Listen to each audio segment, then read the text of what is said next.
Usually when we look at our schedules, there's this underlying, almost ambient sense of panic. Like we stare at our calendars, scroll through these endless project management apps, look at the stuff we genuinely want to achieve, and we inevitably fall back on those same six little words. Oh, yeah.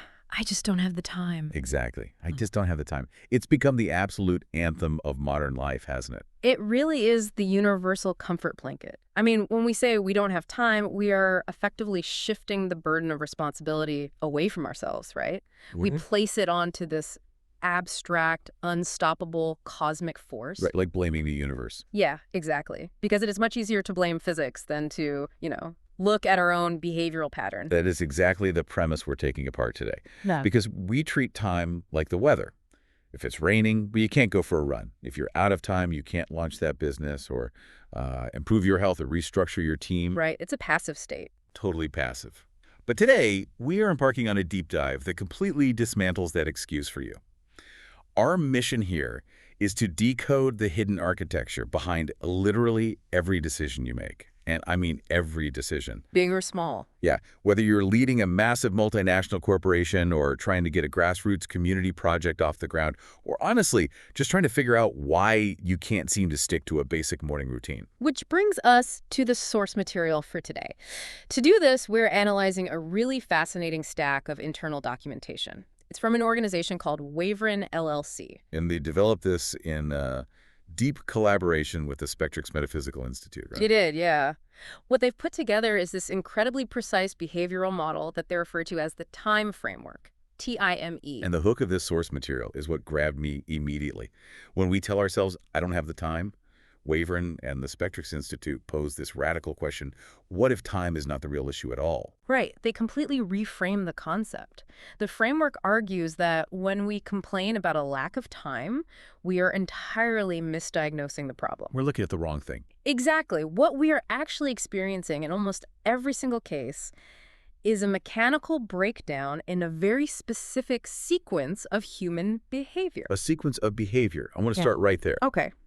Because WaveRen operates on a premise that sounds so obvious once you hear it, but it completely contradicts how we usually talk about business and leadership. Oh, absolutely. We hear it in the news constantly, right? Yeah. The company decided to pivot, or the board decided to restructure. The startup chose a new market. But the reality check from the text is blunt organizations do not make decisions. Right. They don't. People do. Yeah, a boardroom table does not have a prefrontal cortex. That's a great way to put it. A corporate charter does not process market data. An organization is just an aggregate of individual human behaviors. So the Spectrix Institute argues that before you can hope to improve any collective system, whether that's a company, a hospital, or just your family, you have to get microscopic first. You have to understand the literal mechanics of how a single human being moves from the very first spark of an idea into taking a physical, measurable action in the real world. And that transition is not random. The text emphasizes this heavily. Human behavior follows a sequential process. It's always been there, just operating in the background. Like an invisible operating system. Exactly. But this internal document gives us a concrete language to isolate and diagnose it, hence the acronym T.I.M.E. And we're going to tear down all four letters for you today. So getting into the origins of this model at the Spectrix Metaphysical Institute, they are rooted in years of studying the gap between stimulus and response. Okay. They map out the behavioral sequence like this. First, something enters your awareness. Then, meaning is assigned to that awareness. After that, an intention forms. Then, energy gathers around that intention to sustain it. And then finally, action. Right. Only after all of that happens does the behavior actually manifest.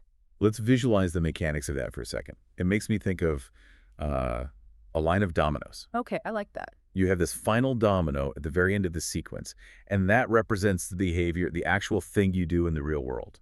Like sending the difficult email. Yeah, or completing the financial audit, or initiating a tough conversation.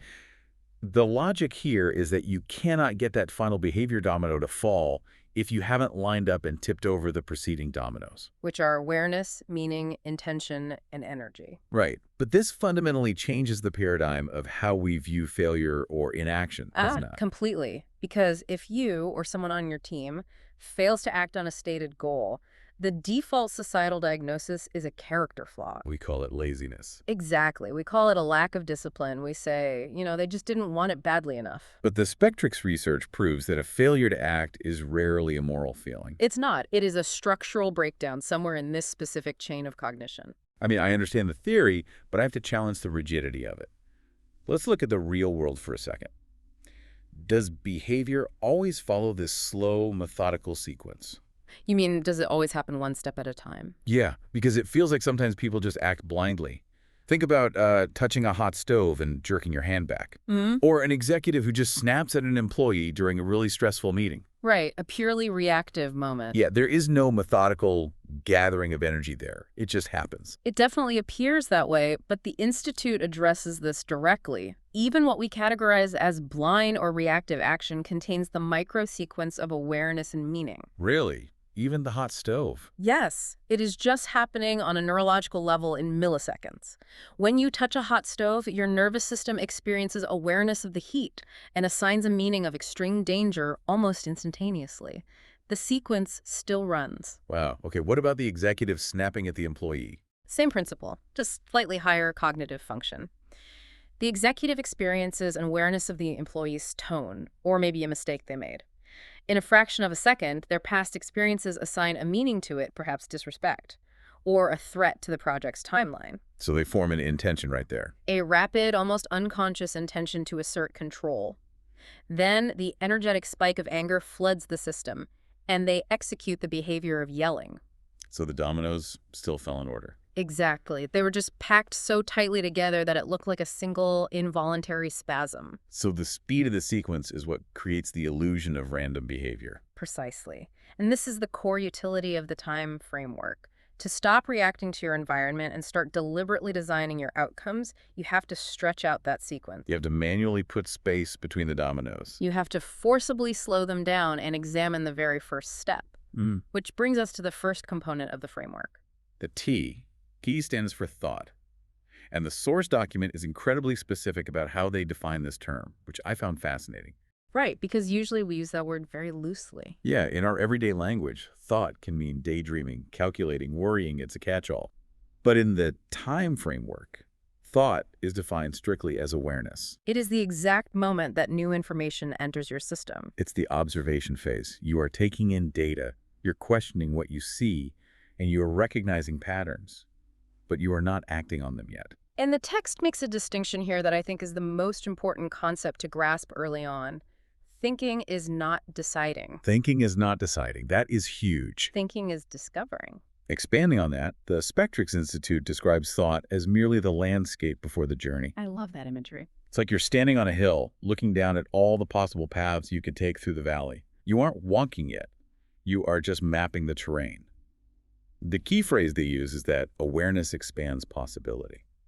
And that expansion is absolutely critical. Without a robust thought phase, without expanding your awareness of the variables, every single decision you make becomes purely reactive. You're just choosing whatever is immediately 2 feet in front of you. Exactly. You're blind to the wider landscape. But let's look at the shadow side of this, because I think this is where highly intelligent, highly motivated people get trapped. Let's apply this to an entrepreneur, or even just someone trying to optimize their personal life. Okay. How many times have you brainstormed a million ideas, filled up 3 whiteboards, researched productivity systems on the internet for 6 hours, and felt incredibly productive? Oh. Wait, not an ellipsis. I mean, felt incredibly productive, but actually achieved nothing tangible. Oh, it happens all the time. It creates the illusion of progress. Because analyzing the landscape feels cognitively identical to taking the journey. Your brain doesn't know the difference. Right. Your brain is expending calories, you are engaged, you're tired at the end of the day, you feel like you worked. I look at it like standing in front of a massive, incredible, lavish buffet. You're walking up and down the line, you're looking at the carving station, you're analyzing the salad bar, you're admiring the dessert section. You have very high awareness of your options. Exactly. Your awareness has expanded possibility to the absolute maximum. But a lot of people confuse looking at the food with actually eating. Yeah. You can stand at the buffet of ideas for a decade, but eventually you are going to starve to death if you don't pick up a plate and put something on it. That is the exact systemic vulnerability of getting stuck in the thought phase. Hmm. Expanding possibilities is absolutely necessary to make a high-quality choice, but it naturally creates a bottleneck. Right. If awareness expands possibility, then eventually to move forward, you have to compress those possibilities back down into a singularity. You have to restrict your options. You have to make a choice. Yeah. You have surveyed the landscape, you have looked at the buffet, the expansion must end. And that transition moves us into the I in time, which is intention. Intention is the bottleneck. According to the WaveRen source material, intention is defined entirely as selection. Selection. Out of all the dozens of possibilities you discovered and mapped out in the thought phase, one is chosen. And the text emphasizes this heavily. It is not just imagined, it is selected. This is the exact moment where your priorities finally emerge from the abstract realm of ideas into concrete reality. And the philosophical weight of this step really cannot be overstated. Intention reveals personal values. Tell me more about that. Well, the Institute points out a very uncomfortable truth for a lot of leaders. You can tell what an organization, or an individual for that matter, truly values, not by what is printed on their mission statement, but by what is consistently selected in the intention phase. Let's ground this with a real-world hypothetical so you can see how this applies. Let's say we have a fictional tech startup. They're building a productivity app. Okay, classic scenario. During the thought phase, the founders brainstormed 50 different features. They looked at the landscape, but now they are in the intention phase. They have to select what to build for the launch. Right, they have to narrow it down. The founders constantly tell the press and their investors that they value user privacy above all else. But when it comes to the actual selection of features, they choose to integrate a highly invasive third-party data tracking tool because it's going to boost short-term ad revenue. In that moment, their true identity is revealed. The framework is completely agnostic to their public relations. It only measures the selection. So the PR doesn't matter at all to the framework? Not even a little bit. Their intention was to implement the tracker. Therefore, short-term revenue was their highest value in that moment, entirely superseding privacy. That is a brutal diagnostic tool because it strips away all of the narrative we tell ourselves. It really does. Like if I tell myself I deeply value my health and I've done all the thought work, I know the nutrition science, I have the gym membership, but when it comes to intention, my actual selection at 6:00 p.m. every day is to sit on the couch and watch television. Well, on ellipsis. I mean, if that's what I choose my true identity in the eyes of this framework, is someone who values immediate comfort over long-term vitality. Exactly. Because intention is the first expression of identity. When you select one path, you are simultaneously slaughtering all the other possibilities you mapped out in the thought phase. Wow. Slaughtering them. Yeah, that act of selection, that sacrifice of options, is what carves out who you are and what your organization is. Choice paralysis makes so much more sense in this context. People aren't afraid of making a choice. They are afraid of the sacrifice that the choice demands. Choosing one career path means killing a potential of 5 others. Exactly. Yeah. But let's say you push through that paralysis. You make the hard selection. You stand at the landscape, and you choose the difficult, steep, but rewarding path up the mountain. Okay. Choosing the path is a heavy expression of identity, yes. Yeah? But choosing a path is completely useless if you don't actually walk it. Right. A blueprint isn't a building. You can select the blueprint, but you still need concrete and steel. To move from a chosen priority into actual physical movement requires fuel. Which brings us to the third component, and honestly, based on these sources, the most culturally misunderstood phase of human behavior. E.M. in time. Motivation. Motivation. And the text defines motivation simply as the energy required to move. But crucially, WaveRen makes a massive distinction here that goes against almost everything we are taught by the modern self-help industry. Motivation is not excitement. I really want to underline this for anyone listening who struggles with consistency. Motivation is not excitement. It is energy, purpose, and persistence. What is fascinating here is the central question that the motivation phase is designed to answer. It does not answer the question, how do I get started? Okay, what does it answer? It answers the question, why continue? Why continue?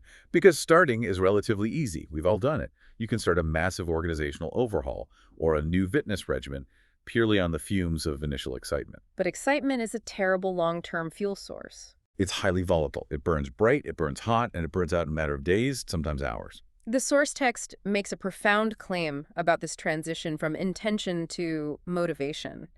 It says that the vast majority of goals fail not because they are mechanically impossible to achieve, but because they never became deeply, personally meaningful to the individual. Meaningful. Yes. Purpose sustains what emotion cannot. Let's look at the mechanics of why relying on excitement is a trap. Biologically, human emotion is designed to fluctuate, right? Yeah. It's a regulatory system. Exactly. You cannot maintain a state of high emotional excitement for 6 months straight while grinding out the code for a software launch. Your nervous system would literally fry itself. The emotion is designed to fade. That is a feature, not a bug, of human biology. But if your only source of fuel for the motivation phase was that initial emotional spike, the moment the emotion fades, your energy drops to zero.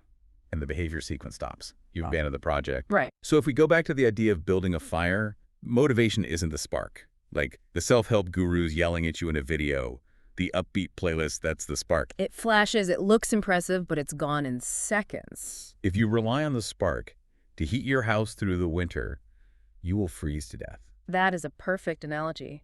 Purpose, the deep, structurally sound understanding of why this selected intention matters to your core identity, or the organization's survival that is the thick log on the fire. It doesn't look as flashy as the spark. It burns slow, it burns quietly, but it radiates immense heat for hours. You need that stable, low volatility energy for the long haul. So what are the specific strategies for leaders who find themselves or their teams stuck right here in the motivation phase? Like, they have the intention, everyone knows what the goal is, but the excitement has died and the energy is flatlining. How do they manufacture that thick log of purpose? Yeah, exactly. The Institute suggests that leaders fail here when they try to re-inject excitement instead of reinforcing meaning. If a team is burning out halfway through a project, throwing a pizza party or giving a hyped-up speech is just adding another spark. It doesn't solve the structural energy deficit. So what do they do instead? To build real motivation, a leader has to connect the daily, tedious tasks directly to the team's core values.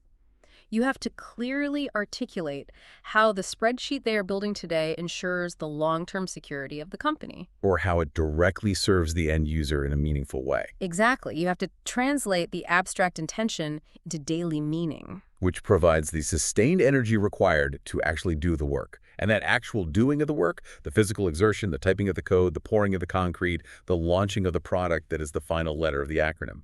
E, execution. The text describes execution as the collision with reality. I love that phrasing, the collision with reality. Think about the progression here. We have gone from thought, which is entirely inside your head, expanding options, to intention, which is making a choice inside your head, to motivation, which is generating the internal fuel. None of it is real yet. But execution.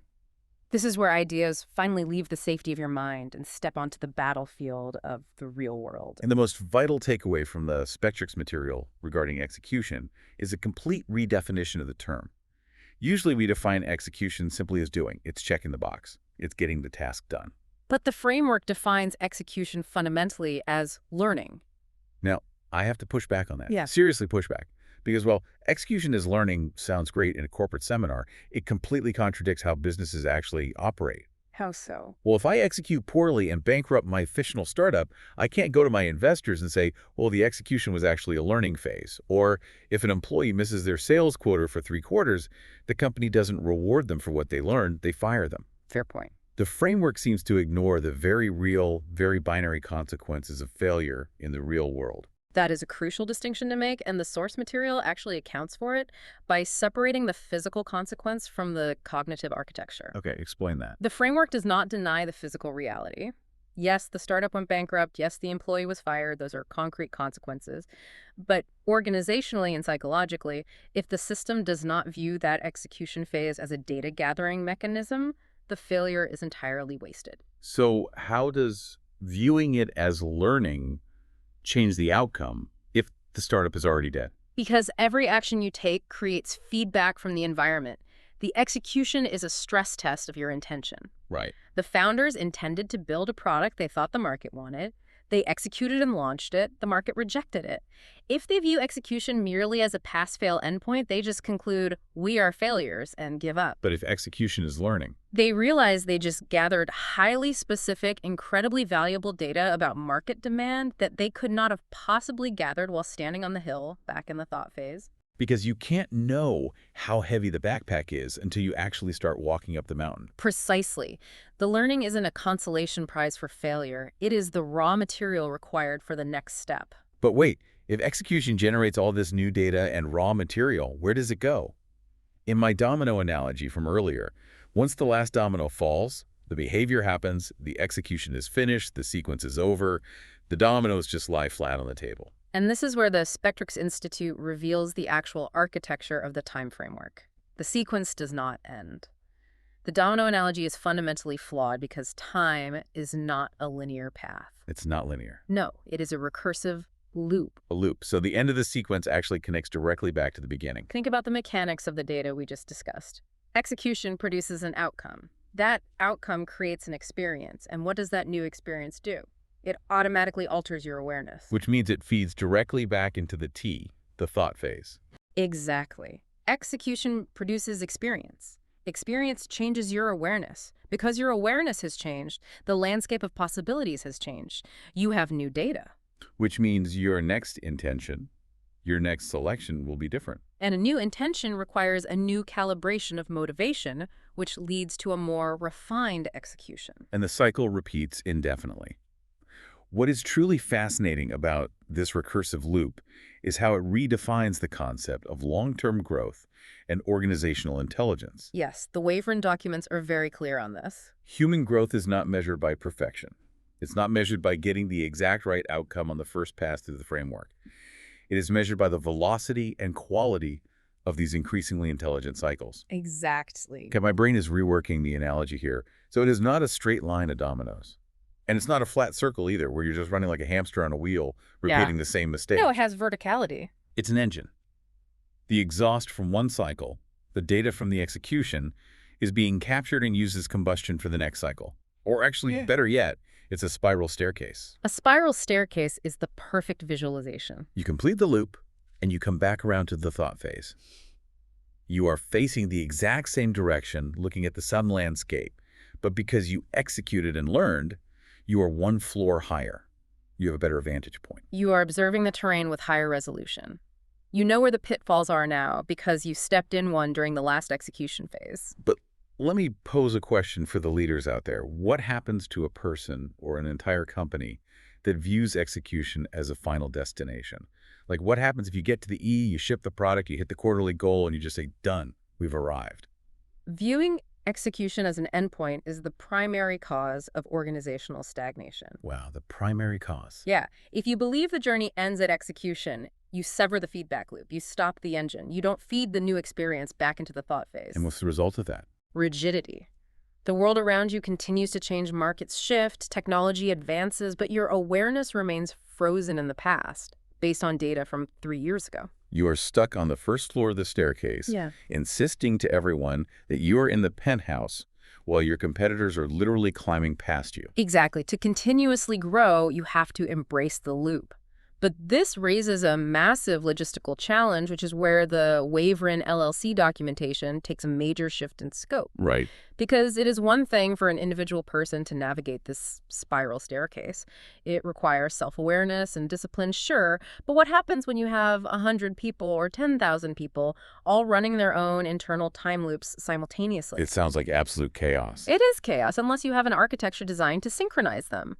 To keep a massive collective entity moving upwards requires linking the individual psychology we've been discussing to a broader structural framework. Which transitions us perfectly from the microscopic to the macroscopic. The WaveRen internal documents don't just stop at individual behavior. They introduce the broader context of their consulting work, which is built on something called the ARC framework. ARV, adaptive response, and coherence. And this is where the integration of these concepts becomes incredibly powerful for leadership. While the ARC framework is designed to help organizations become more adaptive and structurally coherent, the text makes it explicitly clear ARC is entirely dependent on the time framework to function. Let's break down the relationship between the two, because the source material draws a very sharp distinction. Time is the psychology. ARC is the architecture. Time explains the internal mechanics of the individual employee, while ARC explains the systemic mechanics of the organization. They are two sides of the same operational coin. An organization stripped of its legal definitions is really nothing more than a complex system of human behaviors interacting with each other. If you want a coherent system to emerge at the macro level, you need the underlying microcomponents, the people, to be functioning correctly. Let's construct a metaphor to ensure this is crystal clear for you listening. Yeah. Let's say we are trying to build a state-of-the-art skyscraper. In this scenario, ARC is the architectural blueprint. Okay. It tells you where the load-bearing walls go, how the departments communicate, what the corporate strategy is, how the reporting structures are organized. It is the grand design. And time represents the actual physical materials, the steel beams, the concrete, the individual bricks. Right. You can hire the best architects in the world and have a flawless visionary blueprint that's ARC. But if the individual bricks are crumbling, if the individual people on your teams do not have their thought, intention, motivation, and execution aligned, the building collapses under its own weight. Because a blueprint cannot compensate for flawed materials. You cannot have a coherent, adaptive organization without coherent, adapting individuals. Let's look at how this plays out in corporate dysfunction.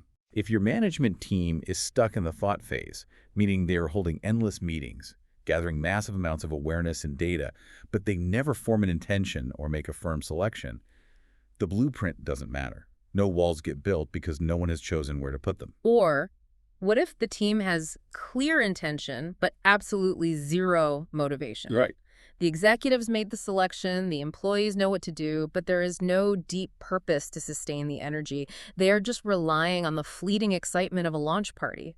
In that case, the building stalls halfway up, the scaffolding stays up for years, and the project slowly dies of apathy. And perhaps the most dangerous scenario, what if the team executes, but they don't treat it as a recursive loop? They just check the boxes. Yeah, they hit the arbitrary KPIs, but there is no mechanism to capture the learning and feed it back into the collective thought phase. In that case, the organization loses its adaptability. They might finish the skyscraper, but it becomes completely obsolete the moment the ribbon is cut because they weren't adapting to the changing environment during construction. So the obvious question for a leader is, how do you build an ARC architecture that actually captures the exhaust from the individual time loops? Yes. What are the specific mechanisms a company uses to capture the learning from an employee's execution phase and feed it back into the collective thought phase? The documentation suggests that this is where most organizations fail. They leave the feedback loop up to chance. Just hoping it happens. Exactly. A coherent architecture institutes mandatory organizational rituals, post-mortems after a project launch, regardless of success or failure.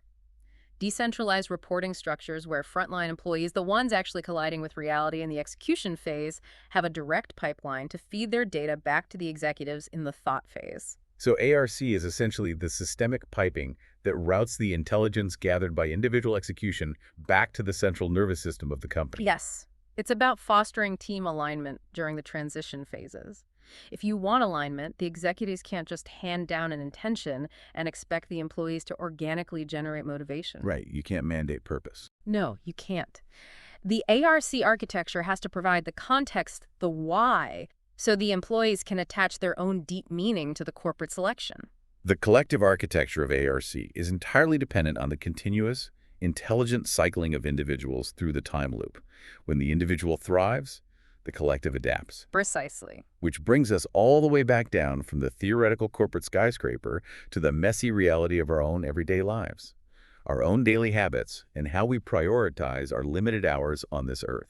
Back to the beginning. Let's circle back to that opening hook, the universal excuse we all lean on. I just don't have time. The source material offers a radical and frankly somewhat uncomfortable reframing of that phrase. It suggests that highly effective people do not find time. Right. Time is not hidden behind the couch cushions. Exactly. People make time for what matters most. And notice the capitalization there. People make T.I.M. Right. Thought, intention, motivation, and execution. These four elements, when combined, reveal our true unvarnished priorities far more accurately than our Google calendars ever could. Oh, that stings a little bit. It's confronting. Because if I look at my calendar, I might have a block scheduled on Saturday morning that says, write a book. I've blocked out 2 hours. My calendar and my ego say that writing a book is a priority. But the framework asks you to look deeper. Did you dedicate deep thought to it? Did you expand your awareness of what the book is about? Did you form a singular intention to sit at the keyboard, actively rejecting all other options like sleeping in or watching the news. Right. Did you connect the act of writing to a profound core purpose to generate the motivation required to stare at a blank page?